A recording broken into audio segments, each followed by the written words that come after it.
Resources by Renee with a health and wellness segment. And I am so glad you're joining us today as we talk about health with our young adults transitioning into adulthood. And one of those things we want to make sure that you are well informed is learning how to take care of yourself.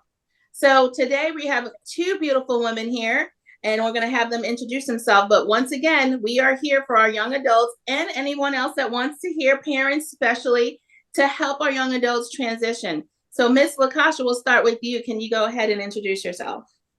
So I'm LaKasha. I'm a nurse practitioner, pediatric nurse practitioner to be specific. As Miss Renee knows, the youth has always been my heart, my love, my everything. So I'm excited to be here to share, what I do know and some of the things that I don't know I'm going to get from Miss Renee, and I'm also going to get from Miss Karen. So hope you guys take this information and apply it. That's great. I love how you said that because we are going to learn from each other. Iron sharpens iron, as we know. So Miss Karen, if you can go ahead and introduce yourself. Okay, I'm Karen Baxley, physician assistant.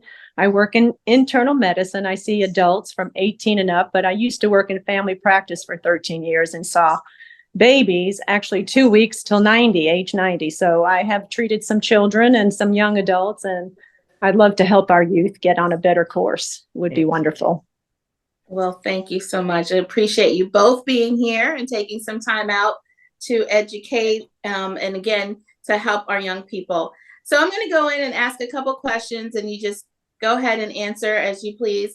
And the first question is really directed for the pediatric health. Now we're going to see our young people go from the pediatric doctor, right? They get to go into this office with all the fun stuff, the little chairs, and all of a sudden the doctor's going to say, you now need to transition to a primary care doctor. You're like, and you get attached to your doctors, you start to have a relationship with them. So sometimes that transition is hard. So what would you say, LaKasha, I'll start with you, when it comes to transitioning from pediatric to an actual primary care doctor? Our education. We need to educate them, and we'll start with our parents because, as you know, in the pediatric space, most of the patients that are coming into the office, they're coming in with their parents. So at that point, we're having those conversations with the parents as they turn 17, 18, 19, 20, because some offices, I know the one that my children are at, take them up to age 21. And my kids have refused because of what you said, the relationship building. Right. You're talking about being with that practitioner or that provider from birth until you have to leave. And it is a hard separation. But we as providers, we have a responsibility to guide, to educate, to guide. And that conversation starts with our parents. The day is going to come where you'll have to transition. And then again, assisting them in that, here's some primary care physicians that are out there that we have a relationship with, just to try to make that transition as smooth as possible, if it can be, by way of just from one office to the other, as opposed to I'm going to go learn something new.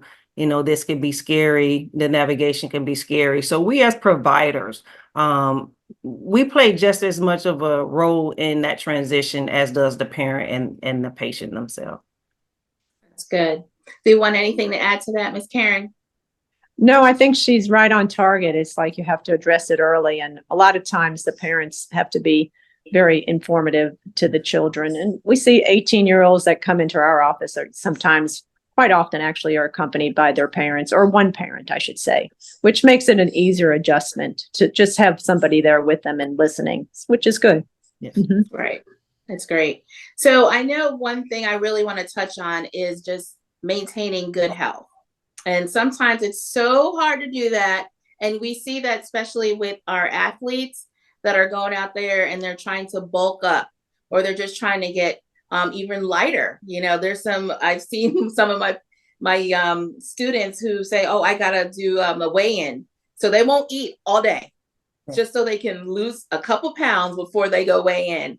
So I think we need to, address that today and just talk about that, how important it is to develop some good habits for their future. So I'm sure Ms. Karen, you can touch on that when they're doing these health, and we talk about nutrition and all that good stuff, but why is that so important with our young people? Well, I think that there's a lot of media out there that tries to inform people that they need to be one size versus another size, and we have to take into account there's cultural differences. But I don't think not eating or not drinking enough water is a good habit. I think that we need to all eat more often, smaller portions, and we just need to shop on the outside of the food markets. Basically, we got to stop eating all those chips and cookies and crackers. So myself included. I mean, I think it's an adjustment, but we need to do it slowly. But I don't think that missing meals and trying to lose 2 or 3 pounds is a good idea just to weigh in. I don't understand why somebody would try to do that. That's not healthy, and people can have headaches and have syncopal episodes and fall out. That would not be in their best interest. Yeah, absolutely. And one thing I tell my young people is that your body's constantly talking to you. Yes. And whether you have a headache, stomach's hurting, even your eyesight, there's different things that your body's always going to try to say, hey, help me, get me some water, get me, Right. you didn't eat anything sensible today. I need some vitamins, whatever it may be. But, what can you say to that, Ms. Lakasha? Again, in our space, education is the biggest prevention in health. It really is. Again, sitting in the pediatric space, you're talking to the parents about balanced diet, as opposed to giving them a bag of chips, give them a bag of carrots, as opposed to give them a cookie, give them an apple, as opposed to giving them all of the Capri Sun. Give them the natural juices, even to the point of actually juicing at home. And I know every situation is different. Being a former athlete myself, I was that athlete that ate 2 Whoppers, 2 fries, and a drink. I'm paying for it now because I don't have the same metabolism, but I understand. Let's get something in our body so that we have some energy to go. But again, it goes back to education. Had I been educated during that time frame, we're talking mid 80s, early 90s, had they said, hey, yeah, you're going to go play a game at 7:00 that night. You need to make sure that you get adequate carbs in your body. You need to make sure you get adequate protein in your body. It's basically teaching them about nutrition and the balance of nutrition, as opposed to, like Miss Karen said, the quick snacks, the chips, the juice, the cookies, all from fruit, all from fresh vegetables. And I think that's going to do your body better. In addition to making sure that you have adequate hydration to prevent the dizziness, to prevent the headache, to prevent the syncopal episodes, because they're gonna happen.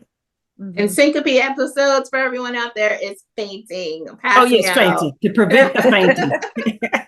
So, we got to remember, some people may not know the jargon medical terms, but we will definitely interpret for you. And what are we seeing out there? What are we seeing with these young people out there now? I mean, because I see definitely with them trying to compare, so they're going to, that's one aspect of it. But what other health concerns are you seeing out there?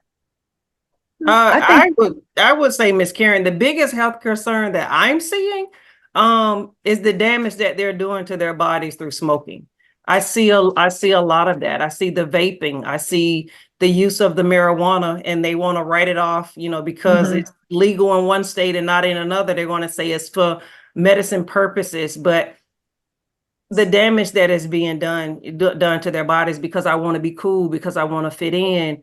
Again, it's not just I'm smoking whatever someone's handed to me, or I'm taking what somebody's handed to me. And I say this with a passion, because I see too often a kid on a ventilator, if they made it to the ventilator. Right. Or they're having to bury their child because someone's given them something that they tried, didn't know what they were trying, and they lost their life as a result of it. Right. That's the extreme part of it. But the compound effect on a day-to-day basis is you're damaging your lungs, you're damaging your liver, you're damaging your organs, you're damaging your brain. So if we're going to talk about a health standpoint, we got to get rid of those things that are cool, but they do have detrimental effects. Yes. Right. Yeah. And we see that it may not be showing any effects to this point, but I think you mentioned that long term, Mhm. Yes. I used to say, well, we don't know too much about that yet until your nose falls off. It's like, they'd be like, what happened to my nose? Well, remember when, Right. it's Right. one of those things. We're trying so many different things, but even with the vaping and stuff, it's like nothing's really allowed in your lungs except for air. Yes. Oxygen. Uh-huh. It. Uh-huh. That's it. Anything Right. else is going to damage it. And Yes. then Mhm. all of a sudden now you can't walk from point A to point B because you Mhm. have damaged all those organs and all those, organelles and stuff inside the lungs. Yes. And you're just like, why can't I do that anymore? Right. And some of that stuff is irreversible. Mhm. So we really have to consider the future with a lot of things that we're doing today. So Right. with that saying, what would you I'm asking Karen about advice with regarding some of even the mental health, social media, stuff like that. Mhm. What would you say to that? Well, I think there's a lot of peer pressure that, Yes. kids want to fit in and be part of a group. Sometimes I use scare tactics with people that come in and tell me that they've switched from smoking to vaping. And I tell them that, there is some literature out there that it can cause popcorn lung. And then they go, what's that? I'm like telling them that your lungs are going to stop expanding. Sometimes you have to simplify, like you were saying, what's syncope mean? A medical thing. Well, if your lungs don't expand, you're not going to be able to get a full breath. You're going to have restrictive air disease, which is basically emphysema at a young age. And I try to use scare tactics. I think that too many times we don't monitor kids when they're coming up on social media, how often they're on their computers and their laptops. I think more family time, more church time, more time with individuals that parents know are good friends. I think that we need to be more involved from an early age. And I think I'm seeing a lot of that's not happening. Yeah. Sad. Yeah, sure.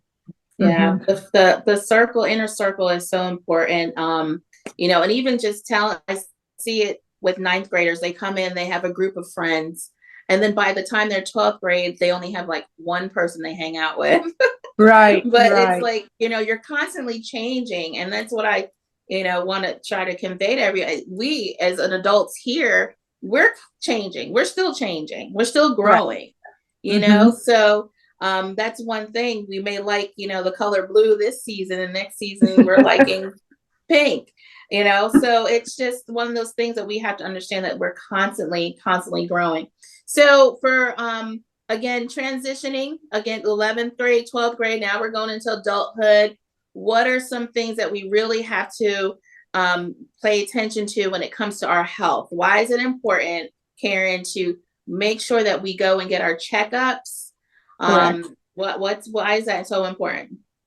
Because there's such a thing as early heart disease, early onset of diabetes. We're finding a lot more younger adults, 25 or less, that are having diabetes. So we need to find out about these disease states early so that we can, treat them or prevent them from even occurring. Family history is very important. Yeah. So I think trying to get them in at 18 and get their first medical exam is a very good thing. Get their first set of labs, make sure we're checking their cholesterol, those sort of things. Mm-hmm. Yeah. And they really, I'm going to be very honest with you. If you're not around it, see, as nurses and, medical professionals, we're constantly talking about, oh, how much cholesterol is in that, or how much, but some people just may not even hear that word in their family. They don't talk about it. And then, but when we talk about cholesterol, we're talking about all that fatty stuff inside your arteries that can literally clog your arteries up. And now the blood can't flow to your heart or to your brain. Correct. Now we're talking about heart attack and stroke. Mm-hmm. And there is no age to that. Correct. We're seeing heart attacks in young people. We're seeing strokes happening, 30s, and we want to make those preventative changes. And then one is diet. Right. If anybody can help me out, please help me out. But diet is one of those. Exercise. I commend my kids who love exercise. I don't know if they really love exercise, but because they were always in sports, right, LaKasha? Yes. They were always in sports. They developed a habit. And that's what we want to do, is create good habits. So tell me about, developing those good habits, LaKasha. I'm gonna piggyback on what Miss Karen said, and then I'll go into that. Okay. And Miss Karen hit on it. It's so important that the 11th grader, the 12th grader, the freshman in college, they start asking about family history now. Mhm. And again, that goes back into the prevention. If I know my family's history, how did my family get to where they are? Then therefore I don't repeat history. And then I'm the one with the heart attack. I'm the one that's having the Mhm. stroke. I'm the one and even diet, cancer. You're seeing cancer even through diets. Believe it or not, the ailments that we deal with in the United States of America comes through what we put in our mouth and sits in our gut. So if we treat our bodies fairly, if we treat our bodies good, if we treat our bodies great, then a lot of these things can be prevented. And it starts with the choice we make as to what we put into our bodies. Right. And exercising is a big part of it. So it's not just nutrition, it's a combination of nutrition as well as movement. I can't sit and eat those 2 Whoppers and 2 fries and then just sit there and not go play a game. For me at that time, that was energy. I dare not eat 2 Whoppers. Actually, I don't even eat a Whopper at all today, but I dare Right. not eat 2 Whoppers or 2 fries a day and not move. I mean, at that point, I'm doing a disservice to my body. I am eating that stuff. It's the cholesterol is building up, the fat is building up, the sugars are building up. And the muscles are not moving it. So then it stores itself as sugar. And then what are we seeing, Miss Karen? We're seeing type 2 diabetes at this stage. And so again, it goes back to making the proper choices of what we put in our body versus up and moving as Right. little as 30 minutes a day, Correct. 3 to Mhm. 5 times a week. Keeps you out of the doctor's office. They used to say an apple a day keeps the doctor away, and that is so true. Apples are very beneficial in making sure you prevent high cholesterol, but again, it goes back to choices, Mhm. nutrition and movement. Most people want to say exercise, nutrition and movement. You don't have to do this rigorous workout. Nutrition and Right. movement. Move your Right. body for Right. 30 minutes a day. And I mean, prevention keeps the doctor away. You mean I don't But have come to see run? me though. Huh? You telling me I don't have to run 5 miles a day? No, ma'am, you do No. not. You do not. No. No. Thank you, Lord. But I truly agree with you on all of that, because what we don't right now as young people, they see I was there. I remember there was a 2 for 2. You guys remember that 2 for 2? Oh yeah. What? 2 Yeah. for 2? Be like, can I get 6 2 for 2s, please? Be like, Right. everybody's Right. getting 2 this, 2 that, and it's like we didn't, think anything of it. No. Correct. And then after a while, you see things starting to slow down, and Yep. then the weight gains. You can't move as fast. You're tired. Yes. Mhm. You're tired a lot. Right. And so it's developing habits, and like you mentioned too, Miss LaCascio, about choices, and looking at a Big Mac. I think you said big or Whopper. Did you say Whopper? Yes. Looking at a Whopper. Whopper now is like, oh, I wouldn't even. It's like I wouldn't even do that to myself. Yes. Because Right. you'll start to see the foods that are going to affect you, Yes. whether they Right. make you tired, they make you, even your mind. Yes. Mhm. You know how sharp Mhm. you're going to be in your mind. So it's so important to develop, and the exercise again, getting that blood flow to the brain, and it does your mood better. Yes. I mean, Correct. it makes it helps your mood. Yes. You don't Yeah. want your mood is not going to be good going to the treadmill or going on that one. But when you get off, you're just like, yeah, let's go. Yeah. Energy. But if you constantly do it, and my motto right now in my life is a little bit of anything consistently is better than nothing at all. Correct. Correct. So I just want to advise. So I want to, before we leave off, we got a couple more questions, but I do have to address the sexual health. Okay. Because again, our young people, we have to make sure that we're making good choices. We want to consider. So what would you say? What are you seeing, Miss LaCascia, when it comes to sexual health in our young people? Poor choices. Mhm. I again, I had my kids just come through the high school system, and the terminology that I was hearing, I was oblivious to it. And one of the words that I heard was body count, and I'm like, what the heck is body count? Because body count in my day was somebody was murdered, and Right? but body count today is the number of people that you slept with. So I would say, so education, again, I'm big on education, because if you're not informed, you're going to make these decisions. But if you're informed prayerfully, that you'll be deterred from making those decisions. And one of the things I did with Miss Karen, I heard you say earlier in the conversation, scare tactics. So what I would do is, after leaving the office and probably have encountered one or two of the patients that one hasn't told their parents that they're sexually active, and two, and now I got to treat a sexually transmitted infection. Right.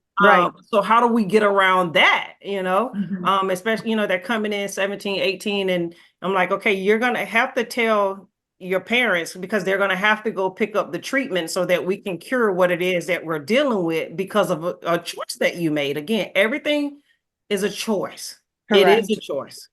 And I say this to my kids as well. It is a choice, and every choice has a consequence. And Miss Renee stated it best: abstain or refrain from those decisions, because sex, and I would also say to my children, sex is not just a physical act. I was just going to mention There's that. also an emotional attachment that's there. And then when the act is over, for one who may not be emotionally attached, then you leave that person in disarray. Then that person's dealing with the emotional fallout. That person's dealing with the mental fallout. And then it turns around, it turns into not just an STI. We're talking back to mental health. We're talking to depression, potentially suicidal, because I gave of myself, but they didn't value me the same way that I was giving the most valuable thing that I had to offer. So it's more than a physical act. I will say that to you. It's more than a physical act. It is an emotional and potentially a mental attachment that ultimately can lead you down to a road that at this age in stage of your life, you're not ready to go. Yes. Absolutely. And Miss Karen, what would you like to add on the, seeing the adults? Well, I think that, we see more and more people coming in 25 to 30 getting STD checks, like regularly, like every 3 or 4 months. The same people are returning for STD testing. I'm just like, why are we not using condoms? Why are you not using protection? Do you want to have a baby at age 20 and you really need to? Well, they give you all sorts of excuses, and like the scare tactics work very well, because herpes is very rampant, and I see it in a lot of 20-year-olds. And once they have it, when you tell them that it lays dormant, but you might have this disease for the rest of your life, then they have a little bit of a fear look in their eyes, and they're thinking, so you have to try and get their attention whichever way you can to help them make better decisions. Unfortunately, I think people are going to experiment at a young age. So I think they teach health in 8th grade. I hope. I hope they're teaching them early on about diseases. I got some kind of class out there. I don't know, but I'll tell you one thing they don't realize is there's STIs. Back in the day we were doing STDs, but it's STIs now. Yes. Sexually transmitted infections. I want to say there was 31 of them, 31 different kinds of STIs. And I'm telling you, you cannot look at someone and tell if they have one or not. That's right. So, and that's what I used to tell my kids all the time. You want to abstain from that, because the choices you make today are going to affect you in your future, and then again, you can't tell by looking at someone if they have it or not. Correct. So that's why, we tell them, abstain, and, and you got to have those conversations, even when you are, getting into a serious relationship or talking about marriage. You have those serious conversations and say, how many partners did you have? And, you can go to your physician and get checked out, because again, once that's transmitted, now you are affected. So I would say this, Miss Renee, I did that. I did that on the cusp of getting married. That was one of the things we had to do. Mhm. He had to go and he had to go. I think you couldn't get a marriage license until you got tested or Correct. something. Well, in my day, I don't know how far back, but in my day, you didn't have to. But it was something. Yeah. It was something for me. Right. Again, I know the value of me, and I knew what I was willing to give up. Now, okay, how much do you value what I'm giving you? And if you value me, we're gonna go do this together. Because you're saying, hey, I'm committed to you and I'm coming as clean, as pure as I can. And I'm saying to him, I'm coming committed to you as clean, as pure as I can. And we come back with that and then you move on. But I'll also say this. You mentioned the 31. I mean, who knows what the number is now? When you talk about the 31 back in the day, well, I say back in the day as if we're so old. In our days, the 80s, the 90s, at least during that time period, there was a cure. Mm. Not today. Right. As Right. Ms. Karen just stated, we can treat the symptoms, Right. but the organism is still there and it's dormant, and it just takes the smallest thing to set it Right. off again. Correct. Absolutely. Absolutely.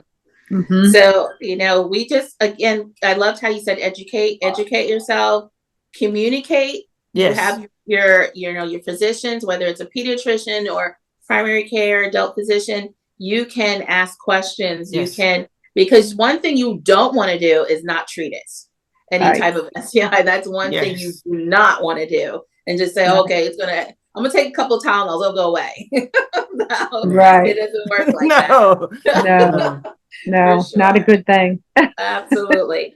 All right. And we're going to just wrap up with, your last word. What kind of advice would you like to give our young people out there when it comes to, we'll ask LaKasha to go ahead and give your closing words. Well, I will say this. I've once been a teenager and I've also raised teenagers myself. And I think I speak more to the parents. And I say this to you parents, there has to be a safe place. That safe place can either be you, or that safe place can be another trusted confidant. To you teenagers, that safe place is not another teenager, because they know just as much as you do, which is probably very little.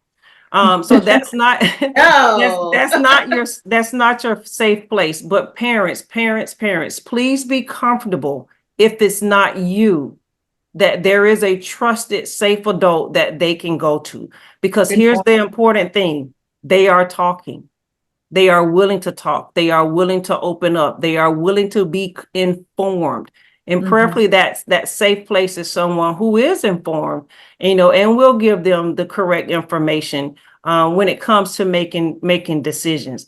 But it is Right. very important that they have that safe place. For me, it's very, very important that you have that one person that you can trust. I had it, and I think it's so important that, that young adults have it as well. Because as much as we say don't do it, the reality of it is some are still doing it. But the one that are still making those decisions to go forward with smoking, to go forward with poor eating habits, to go forward with sex before marriage, to go forward with sex with multiple partners, they are still doing it, but they still need that person that they can go to, because that's not going to always be their path. They're going to want to change, and they got to have somebody on their side that says, hey, I'm here to make the change with you, to walk this path so that the change that you're seeking will come. And I'll say this, and I think we've mentioned him before, but when I was coming up, I didn't say his name, but I say his name all the time now. And you will not be able to do anything without the man above, and that's God and Jesus Christ himself. You're not going to be able to do it. So prayerfully, you have that safe place, and that, if you can't lean in or lean on anyone else, you certainly can lean in and lean on to Jesus, for sure. Amen. Amen. And just, I loved how you said that about your parents and stuff. We all have parents, and, we've all, kids or anything, we're raising them. We want the best for Yes. y'all. Right. So yeah, I'm sure my boys are probably like, she don't go crazy. I may go crazy, but after I come down, Right. it's because how much I love them, Yes. and just the same thing. And that's basically why, we just want the best for you. And we're just like, oh man, we didn't want you to make mistakes like that because, we wanted you to go down the right path. And so again, sometimes the parents, it may not be your go-to, but you, like what Ms. Lakasha said, find someone. Find someone. There's people out there that will help you. You can talk to, mentor, and help you along the way to help you make good decisions. Yes. Miss Correct. Karen, your closing words. Oh, I just wanted to say compliment Lakasha on saying that about having an adult figure in your life. I think it's very important.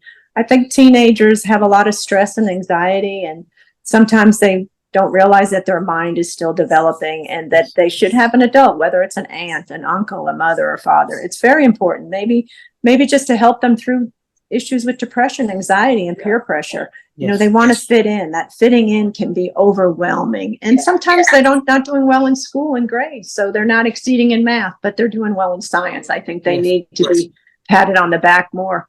And we need to compliment kids more when they're doing well. I think that's really important. I think they need more love. I think kids today need more love. I mean, we have a lot of stresses in the world, and it's not a pretty place some days. You see, and then we should be grateful for what we have. If they start thinking that they're not grateful, maybe they should think again. I mean, I think that sometimes we take each other for granted, which is not good. But I mean, and adults aren't perfect either. I tell people I make mistakes all the time. You got to confess it to your kids. Hey, I'm not perfect. You do better than that's the point. We do better. Everybody wants their children or their grandchildren to have a better and healthier and happier life. Yes. That's the way. Yeah. Absolutely. Yes. Yeah. I'm glad that you said that because, showing that they have value, that they have a purpose, showing them that they're loved and that we're not, like you said, not perfect. We make mistakes and we want the best for you. It's so important. So I just had a presentation about communication. Sometimes it's hard. Sometimes it may need to be written. They feel comfortable finding out what the love language is. We were touching on that also. Your kid's love language may be, quality time, but they're not getting enough because you're working or, and whatever it may be. So just the communication is such a big part right now with young adults and just being there, being available for them and to help them along the way. Yeah. So I appreciate you guys. You guys were amazing. Thank you for being here. And this will conclude our segment on the health and wellness. And, whenever you have any questions, you can always contact me through email, ReneeRogers18@gmail.com, or go to my website, Resources by Renee, or just, hit me up on the social media. Okay. Thanks, Renee. I appreciate you guys. Thank you for being here. Y'all Thanks, have a wonderful- Lakasha. Yes. Thank you, Miss Karen. Bye-bye. All right, take care. See you Bye-bye. again. Bye. Take care.